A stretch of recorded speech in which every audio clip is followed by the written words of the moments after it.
start this out by saying thank you all for joining us in this kickoff session on the Community of Practice for Disability and Age-Inclusive Cash and Voucher Assistance, especially during these times, which a lot of confusion and a lot of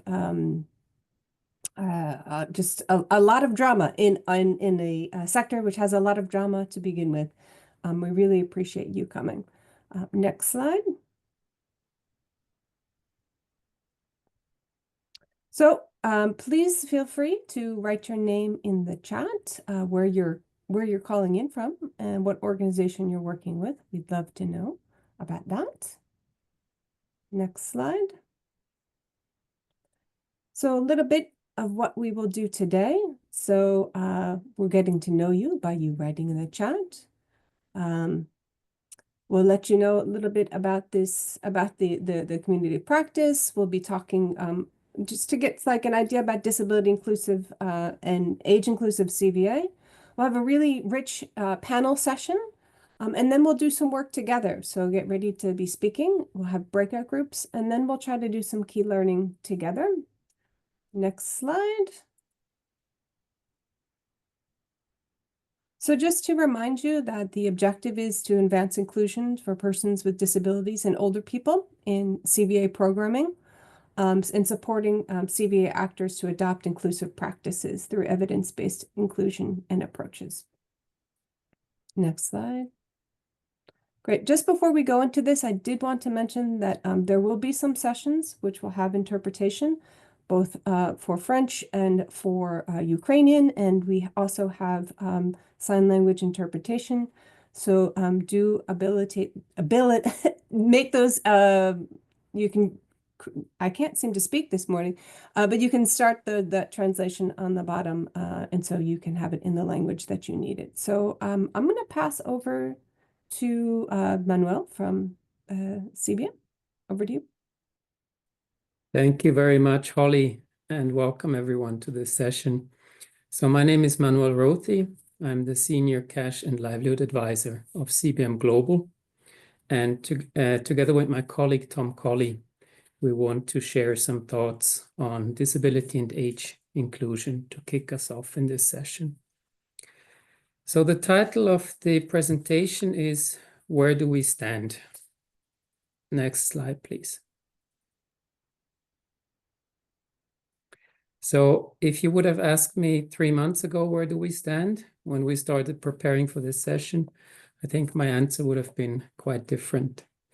We've seen quite a shift over the past 3 months, not only in the funding landscape, but also in terms of the political pushback or resistance we have seen towards inclusion. So it has been quite tough, and we really don't have the full, extent of the impact known to us at this point.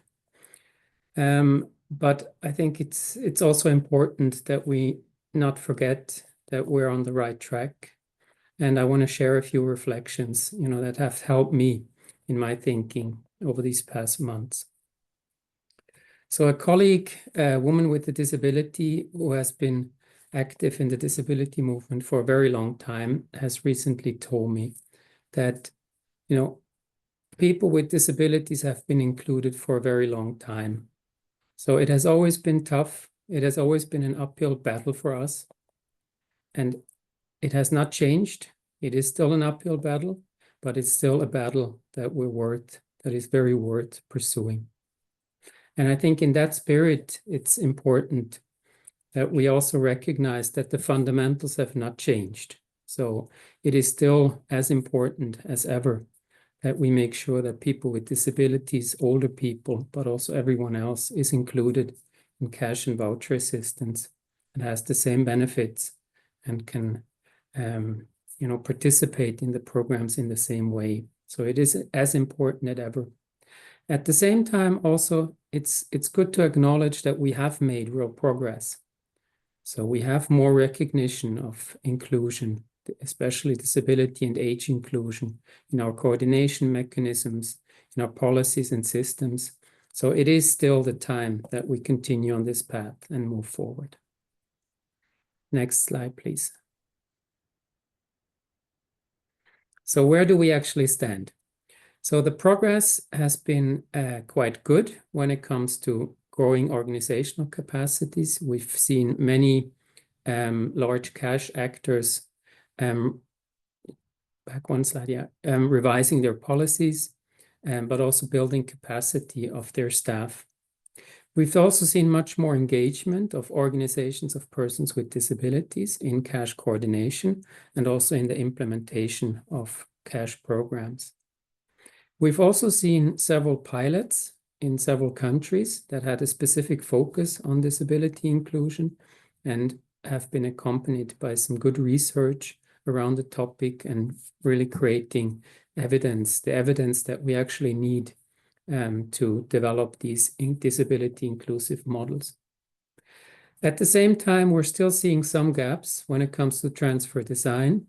So, for example, while many organizations recognize that there's extra cost for people with disabilities, so additional essential needs, specific needs that they have to cover in humanitarian situations, additional top-up amounts have still not, been consistently applied across all programs.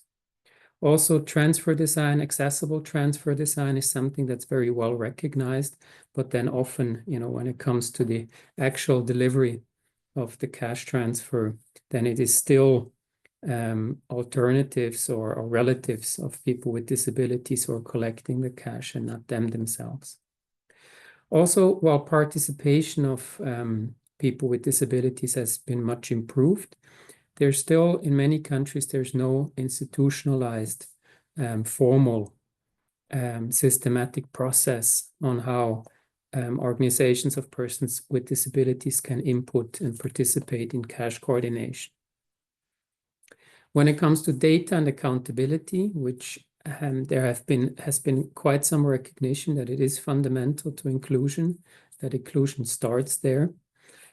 Still, the devil lies in the details very often when it comes to the actual implementation. So, for example, using the Washington Group questions correctly and consistently, and then using disability data to inform program designs.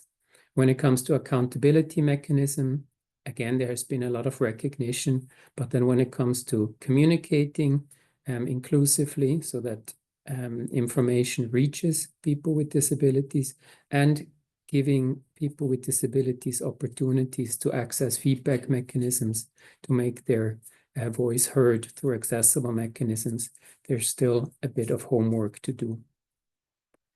So let's go to the next slide, and I'll hand over to my colleague Tom for some further insights. Thank you, Manuel. So yeah, I'm Tom Colley. I'm Help International. Just as way of background, we are the largest network of organizations working towards the rights of older people specifically. Generally speaking, older people as defined by the UN is 60 plus, but it is also context specific as well, depending on where you are in the world.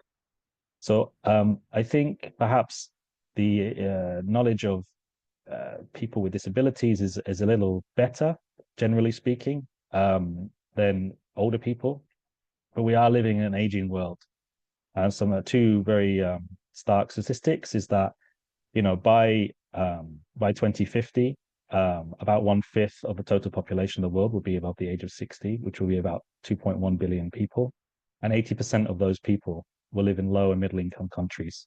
So as we go forward into the future, there'll be more older people, and there'll be more older people living in countries that are unfortunately more prone to hazards that require humanitarian intervention or may require anticipatory action or disaster risk reduction and the use of cash in those programmings. Additionally, almost half of all older people have a disability, and that's a functional disability. That's based upon the Washington questions rather than getting a certificate from your government or from your doctor, but actually, can a person function in society? And they have an impairment that restricts their functionality. Generally speaking, also, we found a number of places around the world that we found that older people have considerably less income and higher expenses. So they're less able to work, they get less support from other people in their communities, despite kind of what may be stereotypes or ideals of a cultural, of certain cultures. And they have higher expenses. Medication, for example, is one big thing. There's a very high level of non-communicable diseases amongst older people, things like diabetes, hypertension, these kind of things that require significantly more expenses in countries that don't have, a functioning health system, or a health system where you have to pay for your healthcare. But we also acknowledge the fact that we want to focus on capacity, older people's capacities as well, and not just focus on their vulnerability, which is also undeniable, but the fact that older people have great resources and reservoirs of knowledge, especially when it comes to things like disaster risk reduction or anticipatory action, as well. And in cash programming, when we're talking about kind of group cash programming or loss and damage, for example, the capacity within the community of rebuilding using cash would be, you could call upon the knowledge of older people within that society or that community. Many of the issues that Manu brought up in the previous slide, lack of data, participation, these kind of issues also affect older people.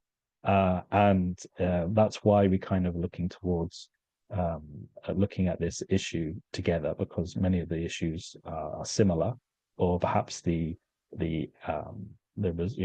outcomes or the solutions perhaps might be a little bit different, but the problems are quite similar between the two groups of people.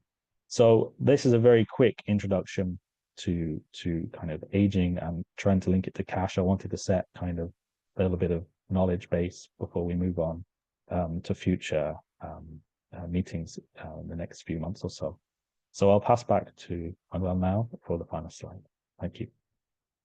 Thanks a lot, Tom. Yeah, let's go to the final slide. So yeah, I mean, this is an opportunity, this community of practice, for us to come together and look at how we can further advance disability and age inclusion. So let's use this space to exchange, to develop solutions. So it is an opportunity for us to think around how we can strengthen the participation of people with disabilities. How can we integrate disability data more systematically, find inclusive digital solutions for cash, or develop better accountability models. So we can use this space to share our experience, to share our models, share our tools, but also to come up with new solutions for these topics and develop new guidelines. And of course, it is really a space for us also to see how we can best engage with the disability movements and with older people's organizations and bring them on board as well. So with that, yeah, I do want to thank again everyone who showed up. You already show your commitment to the cause of inclusion in cash. And I'm looking very much forward to the further session and the good guest speaker inputs that we'll have. So I'll hand over to you, Catherine. Thank you so much. Thank you very much, Manu and Tom. So my name is Catherine Kellan-Arnold. So I work for CVM Global. And now we've had Manu and Tom setting the scene, setting the context for inclusive cash. And now we're going to hear some of the practical realities.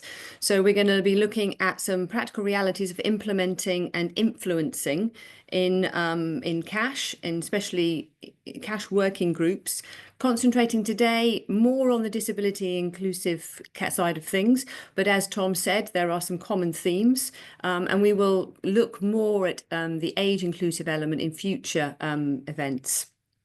So today we have brought together for you a variety of practitioners. First, we are going to hear from Dramane Traoré, who is Humanitarian Projects Coordinator from CVM Global in Burkina Faso. Then we're going to hear from Alla Kutska, who is from the National Assembly of People with Disabilities in Ukraine. And then lastly, we're going to hear from Rajiv Narayan from HI and Rami Berkdar from OCHA in Afghanistan about their experiences in the cash working group there. So our first two speakers will be presenting in French and Ukrainian respectively. So please, if you want to listen in English, please switch to the English channel. For the two presentations, you should see the translation button at the bottom of the screen. And then for the third presentation, back to the main audio.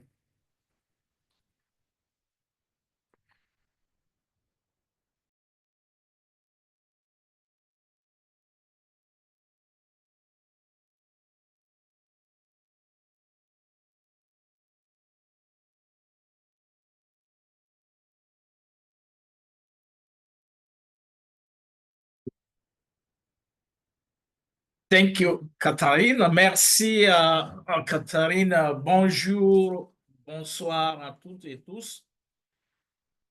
Je vais vous faire une présentation de l'expérience du Burkina en matière de cash et en matière de travail au niveau du Cash Working Group au niveau du Burkina. Moi, je suis Draman Traoré. Je m'occupe de la coordination des projets humanitaires au niveau du Burkina. Donc, l'expérience dont nous allons vous parler ce matin consiste à vous faire un point des succès que nous avions enregistrés pour la pratique du cash et bien sûr notre participation au travail du Cash Working Group de 2021 à 2023, parce que c'est la période pendant laquelle nous avions beaucoup implémenté cette pratique du cash. Parce qu'en 2024, nous n'avions pas eu cela parce que le cash est suspendu depuis 2024 au Burkina Faso pour des raisons essentiellement sécuritaires par les autorités du pays. Alors, dans cette expérience, nous pouvons noter que nous avions enregistré des réels succès en matière de cash transfert et bien sûr du travail au niveau du Cash Working Group, aussi bien au niveau national qu'au niveau régional, parce que le Cash Working Group, dans son fonctionnement, est aussi au niveau national et régional. Comme premier point essentiel de succès, il faut noter qu'il y a eu le fonctionnement du Cash Working Group, parce que dans son fonctionnement, ça permet effectivement de pouvoir rencontrer les acteurs, de se rencontrer régulièrement et de discuter des pratiques qui sont les meilleures en matière de Cash Working Group. Alors, comme second point de succès en matière de Cash Working Group, nous avions la présentation de l'expérience de CBM Global pour ce qui concerne la pratique de l'inclusion des personnes handicapées dans le processus du cash au niveau de la région du Nord et également lors des rencontres de l'intercluster et du travail du Cash Working Group dans cette région. Donc, CBM Global a eu à présenter cette expérience, comment il fallait inclure les personnes handicapées en tenant en compte de leurs besoins spécifiques dans cette pratique pour que ces personnes handicapées puissent accéder au Cash Working Group avec bien sûr des moyens additionnels qui puissent les permettre d'aller au point de retrait de cash de l'argent. Il y a eu également la dissémination des guides en matière humanitaire. Ce sont des guides qui ont été diffusés avec les acteurs humanitaires, que ce soit du côté étatique, mais également des ONG qui interviennent au niveau du Burkina pour parler justement des besoins spécifiques des personnes handicapées. Dans toute intervention humanitaire, il faut pouvoir prendre en compte ce dont les personnes handicapées ont besoin afin que la réponse soit équitable, afin que la réponse soit comme pour les personnes non handicapées.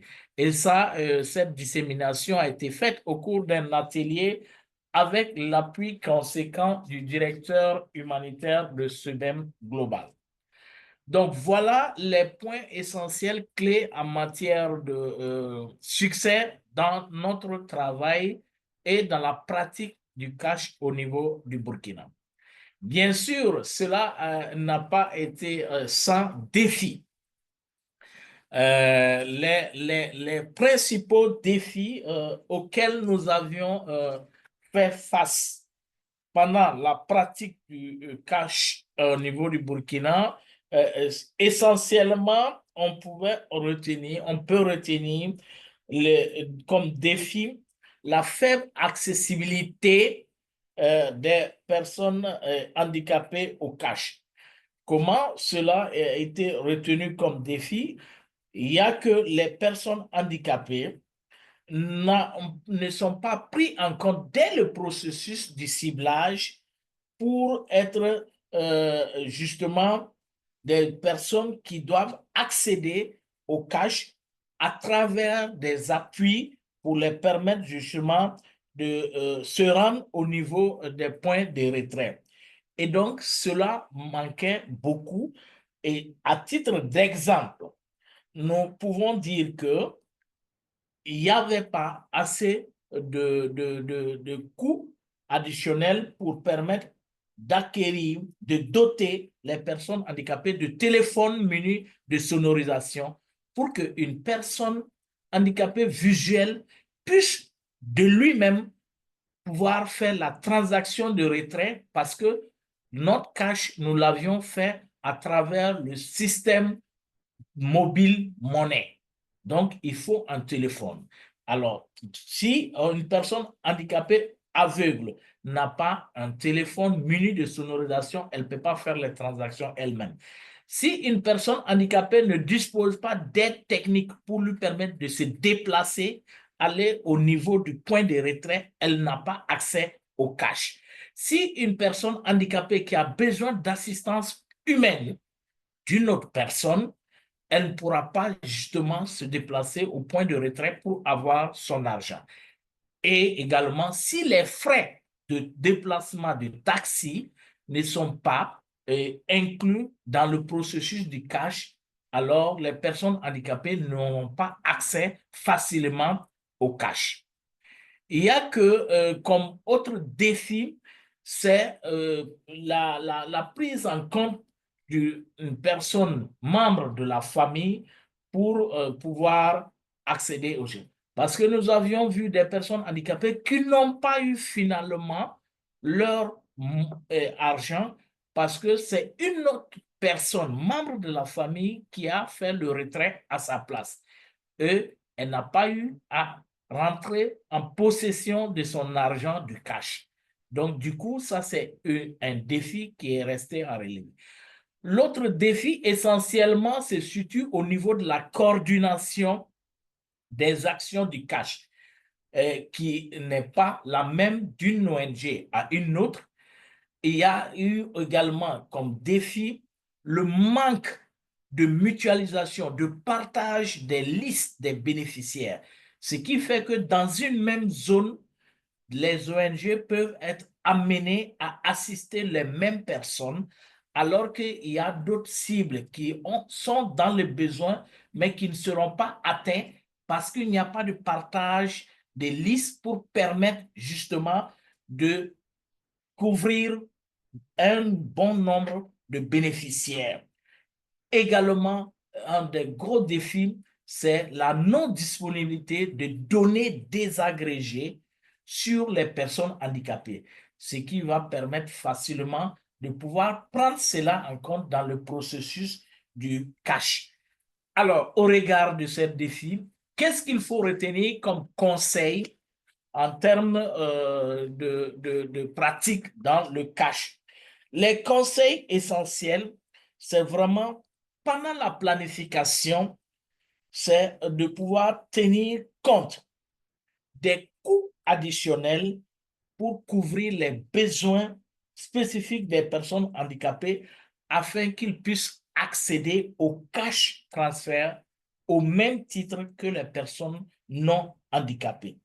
Et c'est dès la planification budgétaire qu'il fallait intégrer ces coûts additionnels pour couvrir les téléphones, les frais de transport, etc., afin que les personnes handicapées puissent accéder au cash au même titre. Deuxième conseil, c'est de l'implication des organisations des personnes handicapées.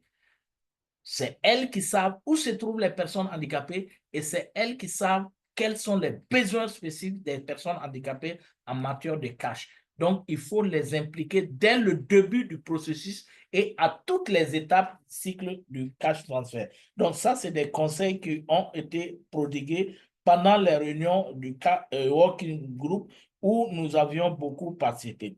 Il y a l'utilisation d'un outil de ciblage qui intègre des critères de vulnérabilité, bien sûr, en tenant compte du questionnaire du Washington Group, ce qui va permettre justement d'avoir une idée vraiment large des personnes handicapées et également le partage, la mutualisation des listes des besoins afin que les acteurs humanitaires puissent couvrir beaucoup de cibles et non rester sur la même cible parce qu'on ne sait pas que telle ONG a déjà couvert telle personne.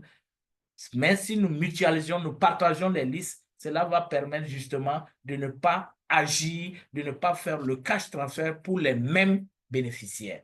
Donc, mesdames et messieurs, voilà un peu des éléments clés de l'expérience que nous avions vécue en matière de cash transfert et en matière de participation au cash working group au niveau du Burkina Faso. Je vous remercie.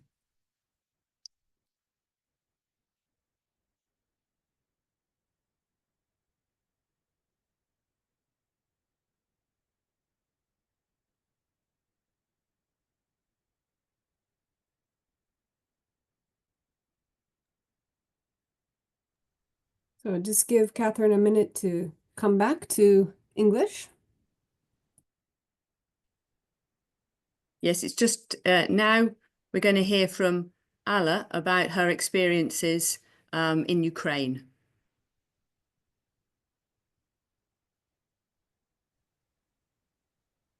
Do you have the next slide? Do others hear Catherine? Hello? Do you hear me?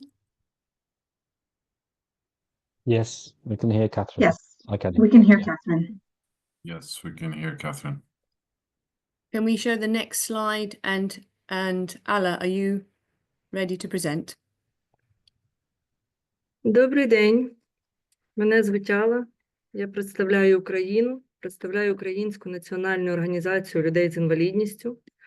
Наша організація налічує понад 120 організацій, які працюють на всій території нашої держави. Завдяки Європейському форуму інвалідності та християнській місії незрячих ми отримали гарні знання щодо включення осіб з інвалідністю в гуманітарну допомогу, окрім іншого, в багатоцільову грошову допомогу.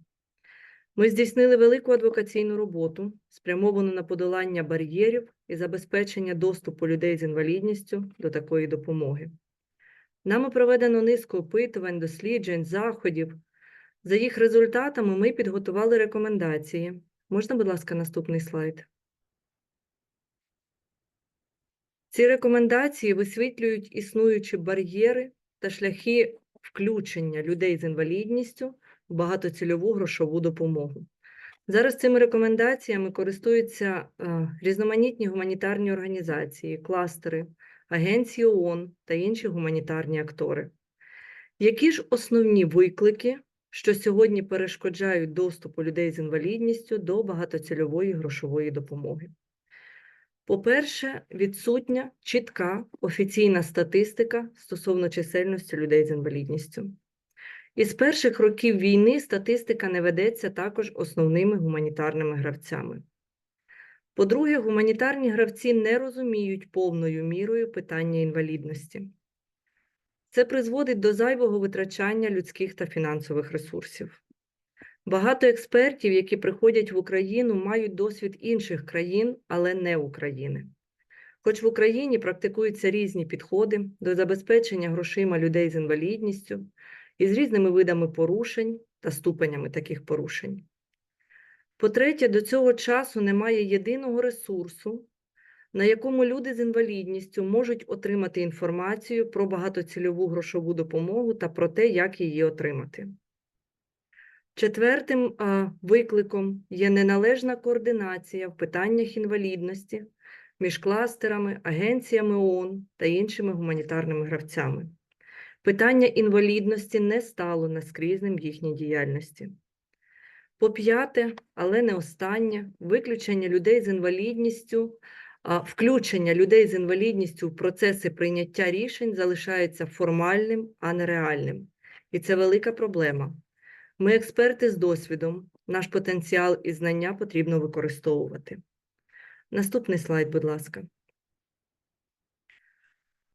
Національній асамблеї людей з інвалідністю України, яку я представляю, вдалося досягнути певних успіхів в адвокації у сфері багатоцільової грошової допомоги. Нам вдалося привернути увагу кластерів, агенцій ООН, інших гуманітарних гравців до питання збору статистичних даних стосовно людей з інвалідністю в рамках планування та реалізації заходів із надання багатоцільової грошової допомоги. Ми привернули увагу до людей з інвалідністю, які живуть за межею бідності.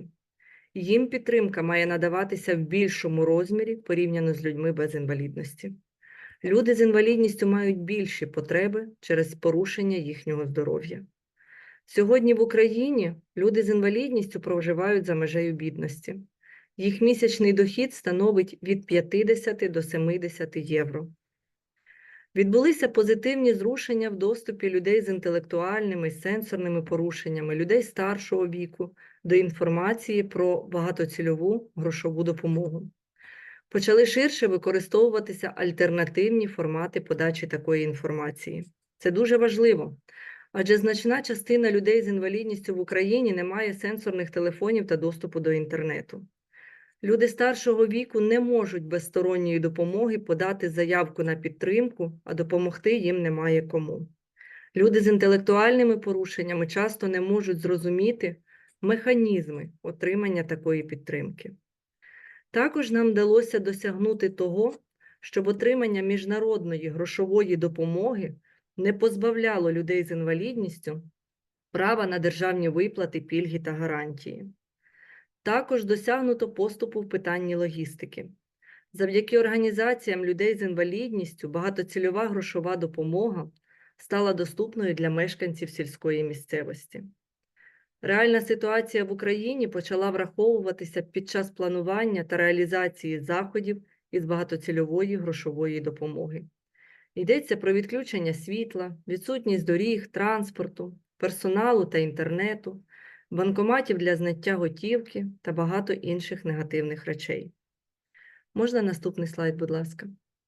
Що ще потрібно зробити, щоб багатоцільова грошова допомога була більш інклюзивною? Передусім, потрібно більш активно залучати загальнонаціональні та місцеві організації людей з інвалідністю до прийняття рішень, проводити з нами зустрічі і консультуватися. І залучати з самого початку, а не тоді, коли рішення прийнято, і внесення змін уже або проблематичне, або взагалі неможливе. На жаль, це перша зустріч із початку війни в Україні, на якій ми виступаємо. Перша зустріч за 1122 дні повномасштабної війни. Потрібно оновити настанови та стандарти кластеру з урахуванням потреб людей з інвалідністю і конкретних умов певної країни. Наприклад, у принципах діяльності кластеру в Україні не прослідковується питання інвалідності. Ми готові ділитися досвідом, щоб ці принципи вдосконалити. Потрібно забезпечити багатоцільовий формат грошової допомоги. Бенефіціарам потрібно надати можливості вибору шляхів її використання. Потрібно проводити тренінги для персоналу кластера з питань інвалідності та врахування аспектів інвалідності в грошовій допомозі. Потрібно забезпечити інформаційну доступність усіх матеріалів, які публікуються кластером, веб-сайтів, листівок, оголошень, інших друкованих матеріалів. Насамкінець, потрібно збирати на одному інформаційному ресурсі та постійно оновлювати інформацію про багатоцільову грошову допомогу, щоб люди з інвалідністю могли скористатися нею. Дякую за увагу, а також за ту допомогу, яку ви нам надаєте.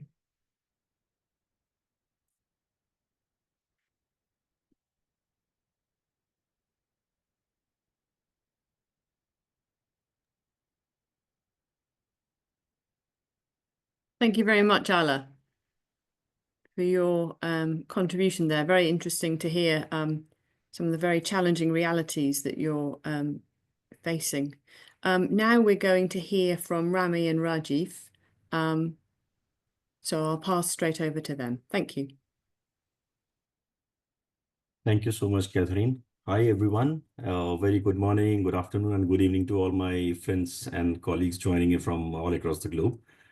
So I am Rajiv Narayan. I'm working with Humanity and Inclusion as the Inclusive Humanitarian Action Specialist and also a co-chair of the Disability Inclusion Working Group in Afghanistan. This presentation will be also having a co-presenter, Rami, who is also joining us. And as we move on to the subsequent slides, Rami will be talking about more about the CASH Working Group and the engagement as well. So just to kind of let everyone know that the Disability Inclusion Working Group was established by the Intercluster Coordination Team, ICCT, in 2021 to ensure an inclusive and well-coordinated humanitarian response to meet the needs of persons with disabilities. So as of now, there are 3 co-chairs of the Disability Inclusion Working Group headed by Humanity and Inclusion, UNHCR, and the Kabul Orthopedic Organization, which is a registered organization of persons with disability to ensure OPD's participation and also look at the overall engagement as a core principle of the working group. So the DIWG has been working a lot on the providing of the technical support to different clusters, different working groups and partners, by also developing technical guidance on the mainstreaming inclusion, especially reviewing key ICCT and cluster working group tools and publications. For example, the CASH working groups top up on MPCA. And also as part of the process, DIWG is also reviewing the different Afghanistan Humanitarian Fund proposals coming in. And I also wanted to highlight what my different colleagues have been sharing from different experiences worldwide. You know, there are multiple issues that we have also kind of seen what is happening in Afghanistan. There are a lot of people who still do not know how to engage OPDs. There is a lack of data. And when we talk about the Interagency Standing Committee guidelines and the must-do actions, we see a lot of kind of technical gaps also in the work around persons with disabilities and their meaningful engagement and participation. So this is where DIWG is also reviewing those proposals. And as part of the DIWG, we recently conducted a kind of a survey in which we wanted to understand how many organizations are actually looking at disability inclusive programming. And out of more than 100 organizations, 58% of them said they are doing disability inclusive programming. But a lot of them still don't know because they said, you know, we want to collect the data, but we don't have a human resource. We don't have a training on the WGQs, Washington Group short set questions and all. So we have already identified those needs and we are working with different clusters and different working groups to see how we can kind of strengthen more disability inclusive trainings to kind of make people aware about the disability inclusion programming and how each one of us can do something about, you know, mainstreaming disability in our day-to-day work and the different projects and programs that we're running in. So as part of the next point, what we have mentioned on the slide is also the advocacy on the inclusion of persons with disabilities in humanitarian action. So for an example, DIWG also kind of advocated for 20% top up for persons with disabilities to the multi-purpose cash assistance.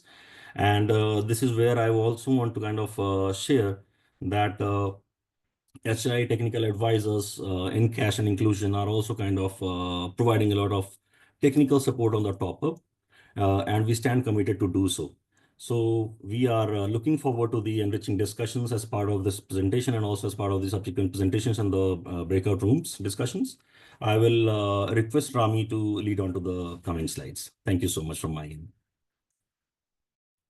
Thank you, Rajiv. This is Rami Beradar with OCHA, co-chair of the CASH Working Group, which is co-chaired also by IRC.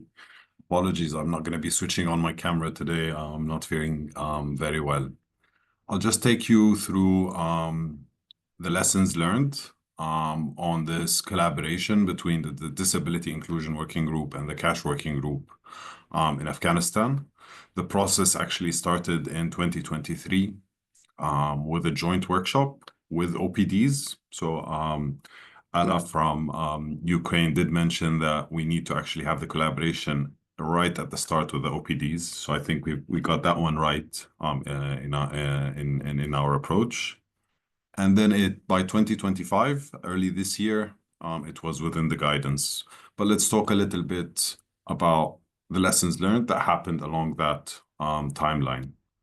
So first of all, again, Manu mentioned, in addition to Draman, the importance on the data that is around the people with disabilities. First of all, the survey, the number of people, but then also their expenditures.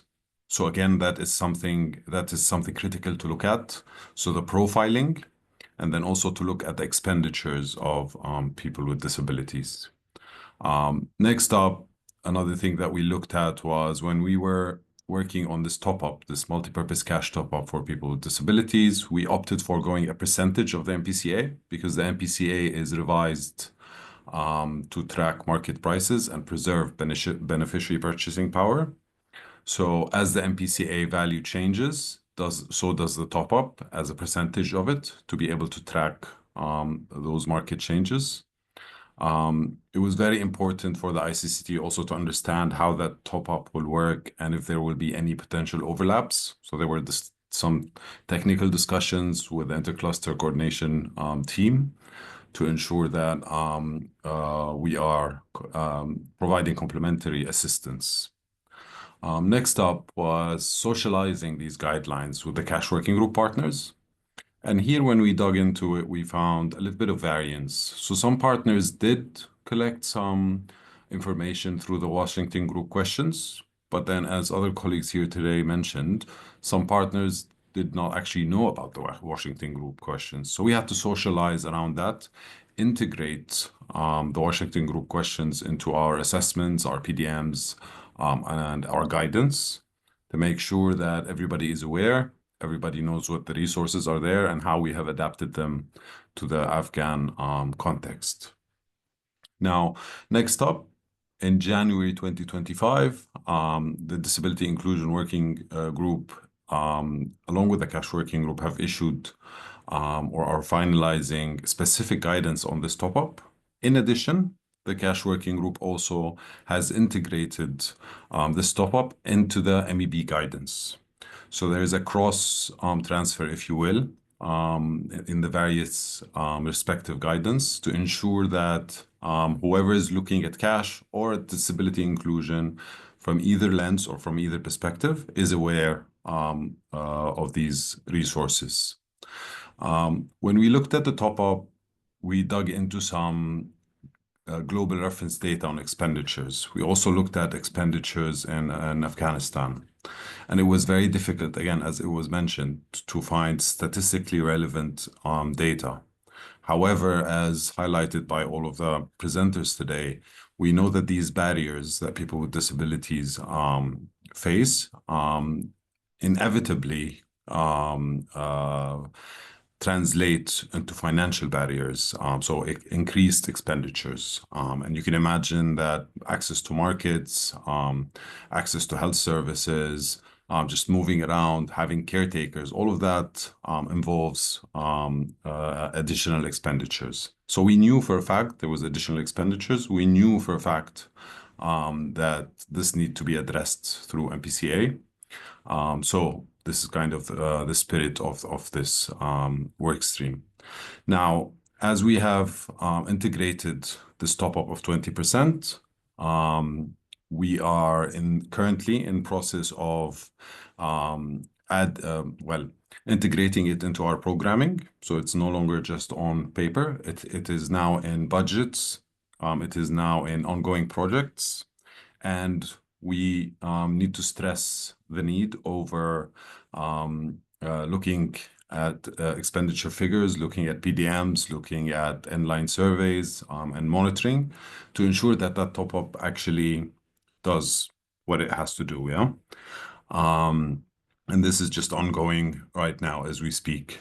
And then again, perhaps again, I may have referred to it, but again, we do need to improve our data on these extra costs that people with disabilities incur. Again, with the caveat, for example, we looked at a study that HI has conducted specifically in Ukraine on expenditures for people with different types of disabilities, and we saw that it is a diverse group with diverse needs that requires tailored and personalized assistance. So we also asked ourselves, how do we tailor this? And how do we actually get to a point where we equalize, basic needs provision across these diverse groups? And that's perhaps a good segue to our next slide. So can we, yeah, thank you very much. So again, really the collaboration between Disability Inclusion Working Group and the CASH Working Group has enabled us to get here today. And I'll share something interesting in the Inception workshop that I mentioned before. As you know, in Afghanistan, we have some bans on female participation, whether in the workforce or in life in Afghanistan. I do recall that back in 2023, we managed to get approval from the authorities to have both male and female participants from humanitarian organizations in the same room to discuss this top-up, this Inception, despite having the restrictions on women. So again, it's very important to highlight how these types of collaborations form an enabling bridge for humanitarian organizations. So I'm going to wrap up very quickly. So the basic idea behind having a top-up as a percentage was to equalize basic needs provisions between people with disabilities and households who do not have people with disabilities. So the 20% top-up is not meant to actually cover one-time costs. It is just meant to equalize between those two groups. And then finally, I wrap up by saying that as cash working groups, sometimes we fret too much and we worry too much about assigning transfer value. It's very easy to say that 10% or less top-up usually does not result in a measurable impact. Hence why we went to the 20% top-up and again, improved our monitoring and our data collection. And then we will be adjusting that as needed going forward. I hope that wasn't too long, and I'll go back to Catherine. Thank you very much, both to Rami and Rajiv there for some very real challenges and learnings that you face in Afghanistan. So as Holly said at the beginning of our session, we start with a panel and hear from different contexts, but now it's over to you. So what we are going to do now is to split into some breakout groups. We have identified some themes which were common to all of the presentations. That's around the need to include OPDs in the whole process, and also talking about disaggregated data and not just doing it because you have to do it, but actually doing it in a meaningful way.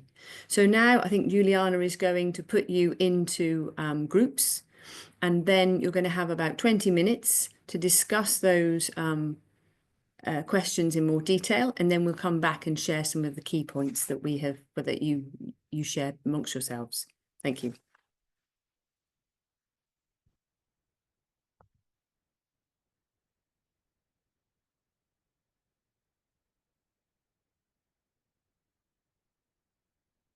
I don't know if you experience that frustration when you have to leave the breakout room in your mid conversation, but at least that shows that there was plenty to talk about and that there was an engagement. So I hope you, despite the short time available, were able to have some good conversations. I think looking at the two questions we asked, the OPDs and the data disaggregation, these are elements that really, I think, get to some of the crux of some of the problems and the challenges that we face in really trying to influence with and for people with disabilities in these cash systems. Looking at some of the elements that you talked about in your groups, there was a lot about really understanding who your OPD, what the OPD landscape is, and making sure that there is mapping and there is an understanding of the different OPDs. There was also a very practical point, I think it was in group 3, which was basically, start your journey with an OPD partner. Making sure that you don't bring in an OPD partner too late down the process. We talked earlier, I think it was in Draman's presentation, where he talked about the need to make sure that OPDs are involved in all elements of the process. And in terms of OPDs, there was also, I think, in Tom's group, an understanding that, looking also at umbrella organisations, and maybe that's a way to try to reach more OPDs initially, to at least connect with maybe different regions and across the country. There was also the need to build up the capacity of the OPDs. I think that came out in pretty much all of your discussions. The need to make sure that that the OPDs are equipped and trained so that they are able to advocate for themselves and for their group. And maybe there was just a question I had. I think it was in Tom, in your group. There was a point, I don't know who it came from. It was talking about the issues around tailoring versus working to scale. Could somebody, or who, either Tom or somebody in your group, maybe talk a little bit about what was meant there? Yeah, I think the conversation was around like to what extent do we go to, like, because obviously people with disabilities is one group, older people another group, so how far does your adaptation go, right? How many there's different top-ups do you have to have, basically, because when you break it down, there's lots of different groups with lots of different issues. So, but then you've got to balance that against kind of providing, you might have $1 million project, right, for cash, and to what extent does that take away from the impact of that? So kind of, I suppose it's kind of, like practicality versus people's right to actually get what they need. So like how bespoke do you need to go? Exactly, the tension between those two things. Yeah, understood. Thank you very much. And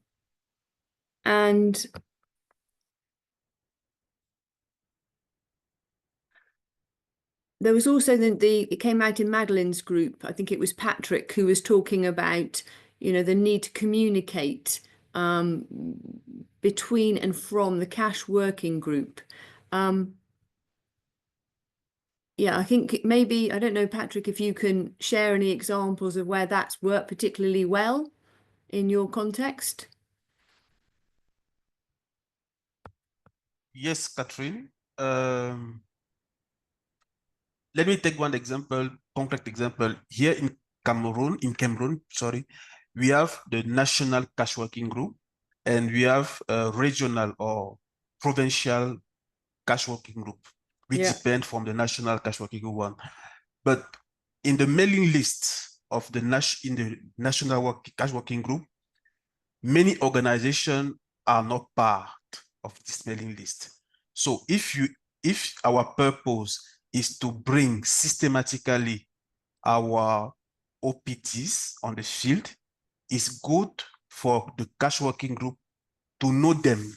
So the first step is to map all these OPTs. So the first stage is the mapping of these OPDs.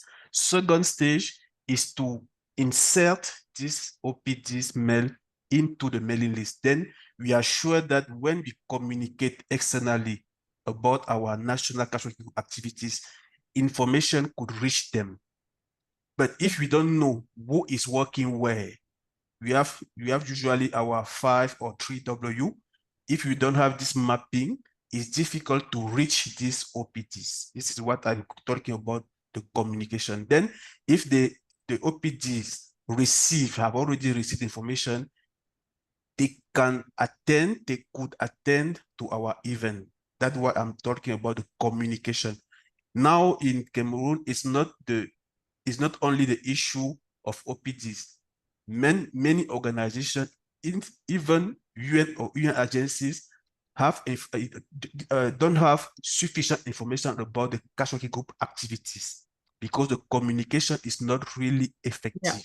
Okay, That's the understood. issue I'm trying to raise. Yes. Yeah, it's Thank the you. connection between the cash working group and the OPDs directly. Understood. Yes. Yeah, thank you very much for that. If we move now a little bit, I think the second question was some of the groups managed to get onto it a little bit more fully than others, but there were some interesting points, I think, particularly raised in your group, Manuel, where you were talking. So it's about how to actually make the disability disaggregated data not just something that you just had to do because it's something like a bit of a box ticking exercise, but actually something that was adds value and really improves programming.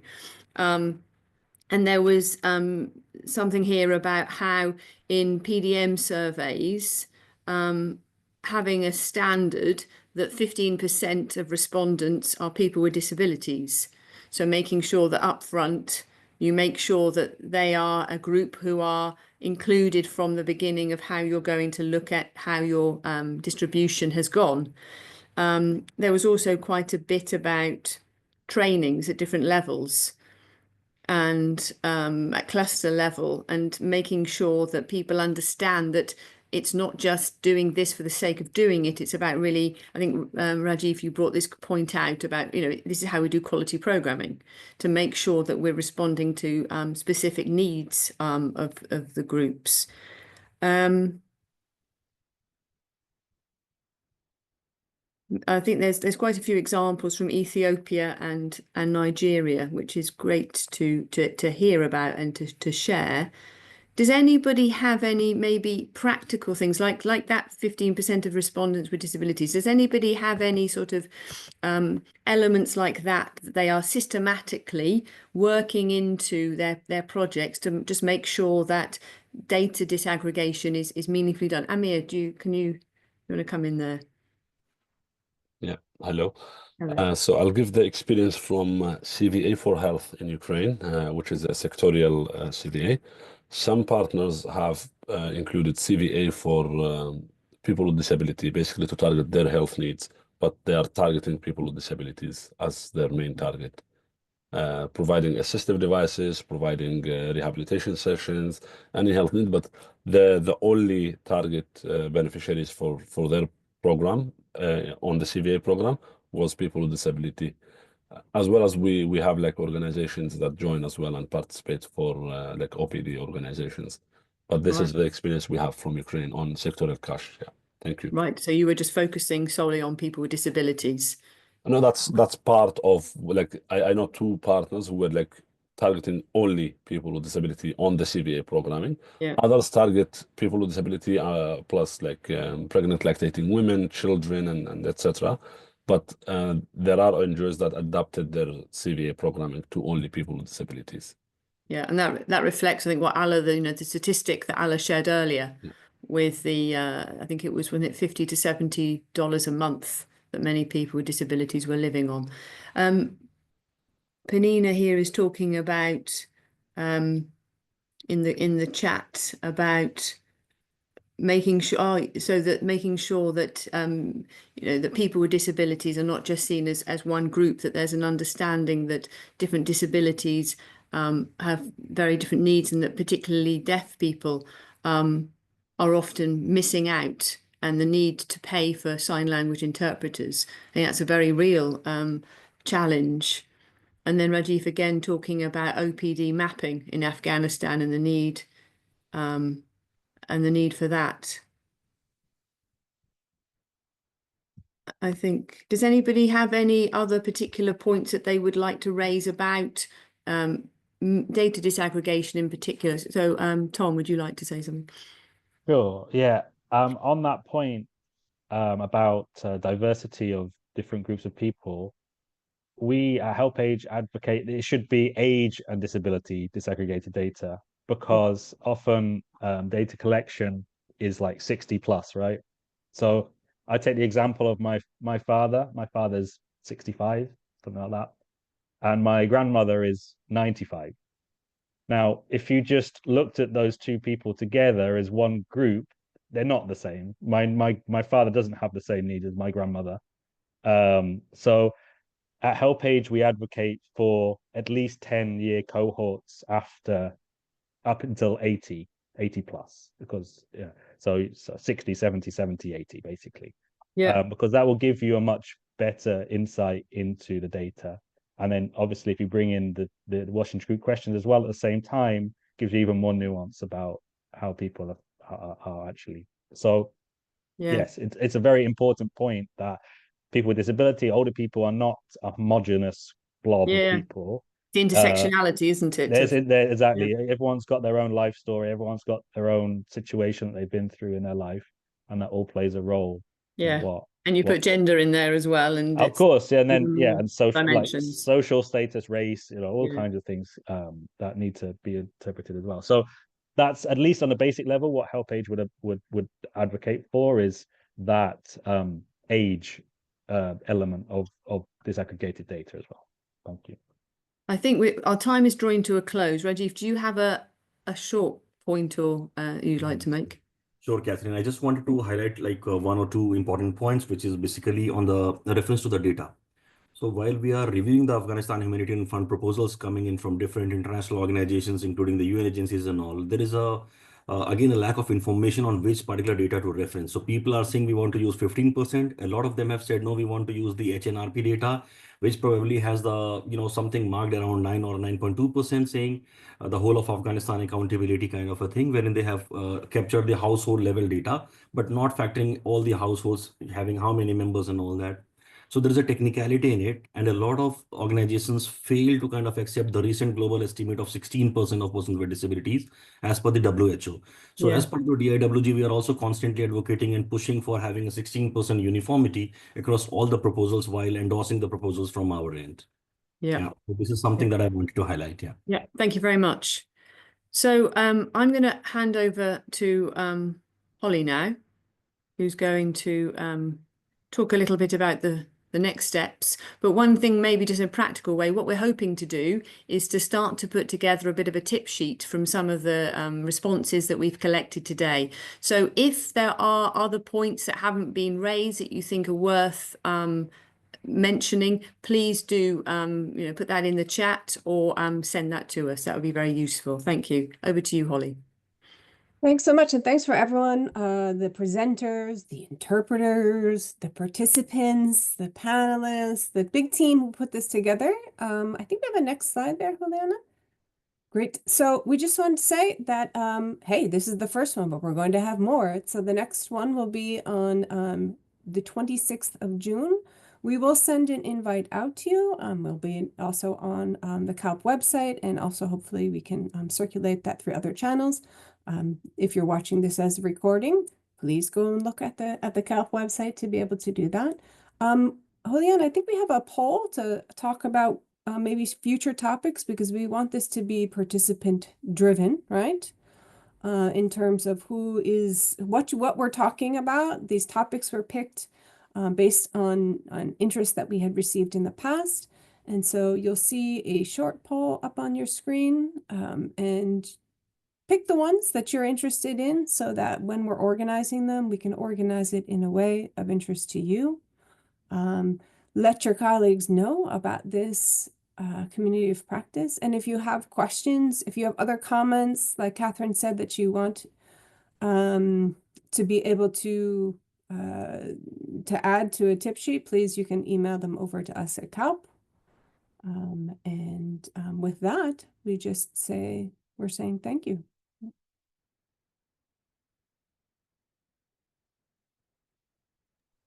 Thank you very much. Just a little bit longer. Thank you, everyone. We're on time. Thank you, everyone, for this session. Thanks very much, everybody, for your contributions. Really useful and helpful. Thank you.